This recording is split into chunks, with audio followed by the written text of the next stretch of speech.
Selamat malam para pejuang. Semoga kesunyian malam ini dapat menuntun pikiran kamu agar lebih jernih dan terbuka. Pada episode sebelumnya telah diceritakan bagaimana warung telekomunikasi atau wartel berevolusi. Dan di episode ini saya akan bercerita tentang evolusi selanjutnya dari wartel yang saya beri nama Wartel 4.0. Sebelum ke topik utama, izinkanlah saya untuk bercerita kenapa wartel menjadi topik utama kisah ini. Tahukah kamu, sebelum warung telepon punah, menurut data dari Badan Pusat Statistik, jumlah wartel yang ada di negara ini pada tahun 2010 adalah 282.412. Jika saya prediksi, jumlah total warung yang melayani produk-produk telekomunikasi saat ini adalah 500.000, dan rata-rata total transaksi bulanan tiap warung ini adalah 25 juta. Maka warung-warung ini telah menyumbang sebesar 150 triliun untuk ekonomi di negara ini tiap tahunnya. Angka tersebut hanya prediksi spontan saja. Pada kenyataannya, saya tahu angkanya lebih besar. Keadaan yang terjadi, mayoritas dari warung-warung ini belum sadar jika mereka harus bertransformasi. Silakan Anda bayangkan, jika warung-warung ini gagal bertransformasi, maka dampaknya bukan hanya akan ada keluarga yang kehilangan mata pencaharian atau penambahan pengangguran saja, namun efek ekonomi yang lebih besar pun akan terjadi di negara ini. Kita semua pasti tidak inginkan hal itu terjadi. Karena itu, mari kita mulai proses transformasinya. Saat ini, evolusi dari wartel telah sampai pada era wartel 3.0. Makin meningkatnya kebutuhan akan internet, didukung dengan gelaran teknologi 4G yang sangat masif oleh semua operator telekomunikasi di Indonesia, berdampak pada peningkatan pendapatan dari wartel 3.0. Setiap hari, kita jumpai masyarakat silih berganti tanpa henti datang ke wartel 3.0 untuk membeli produk-produk telekomunikasi yang tentunya disediakan oleh wartel 3.0. Hal ini berdampak pada perbaikan kualitas hidup yang dirasakan secara langsung oleh wartel 3.0. Ada sebuah kisah nyata tentang seorang ayah yang sangat sulit menafkahi keluarganya karena hanya berprofesi sebagai tukang tambal ban. Melihat ada peluang di bisnis internet, laki-laki ini banting setir dan memulai usahanya menjadi wartel 3.0. Dimulai dari skala kecil, wartel 3.0 ini mulai memperbanyak cabang dan membesarkan usahanya. Hasilnya, kini keluarga yang dahulu hanya tinggal di kontrakan kecil, sempit di pinggiran kota, saat ini telah menempati rumah yang luas, lengkap dengan kendaraan mewah, dan mampu memperkerjakan 100 orang karyawan.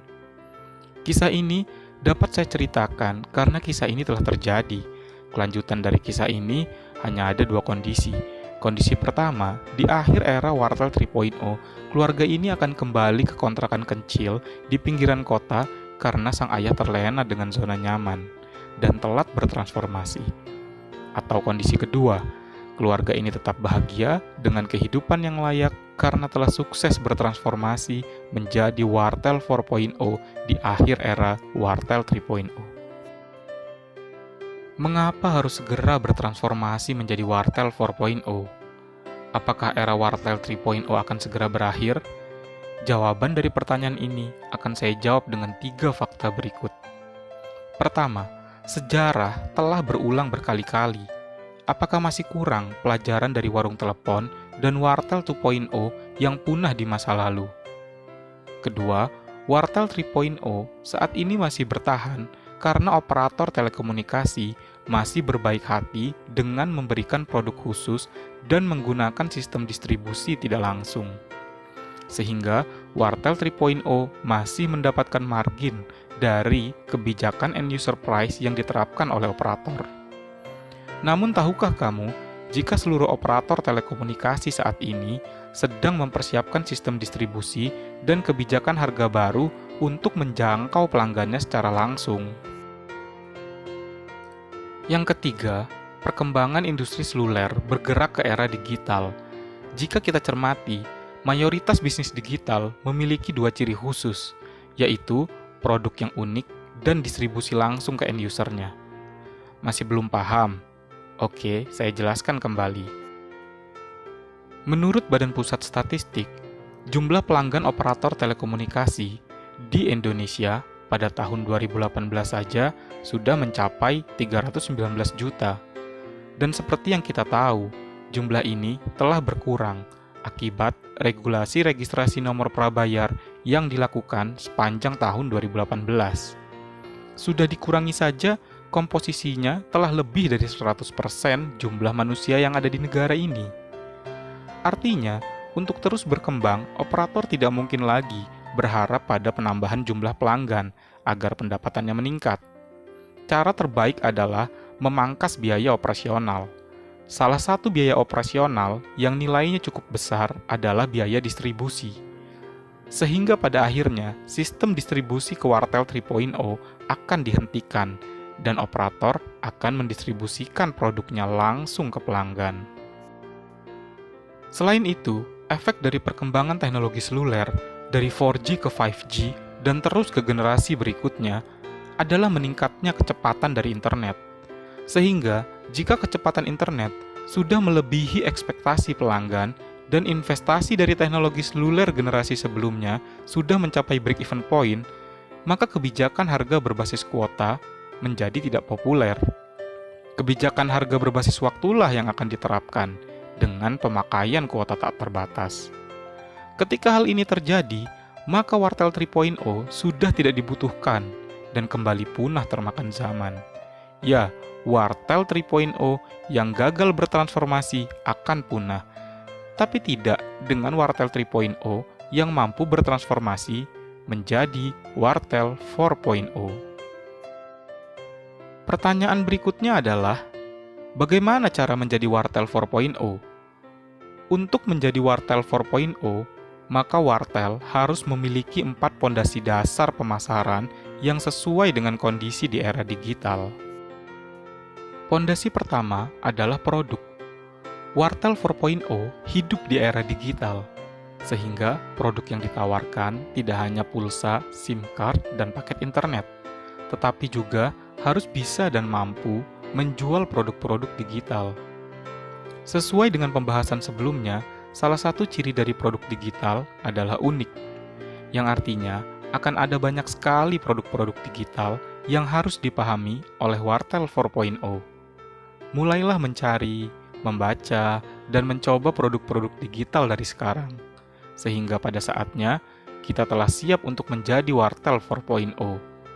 Harus kita ingat bahwa pengetahuan yang mendalam terhadap produk akan menambah value dari toko kita. Efeknya adalah terjadinya ikatan yang kuat antara kita dan pelanggan, sehingga membuat pelanggan nyaman dan sulit untuk beralih ke kompetitor.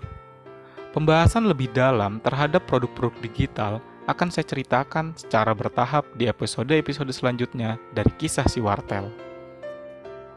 Pondasi kedua adalah harga dari produk itu sendiri.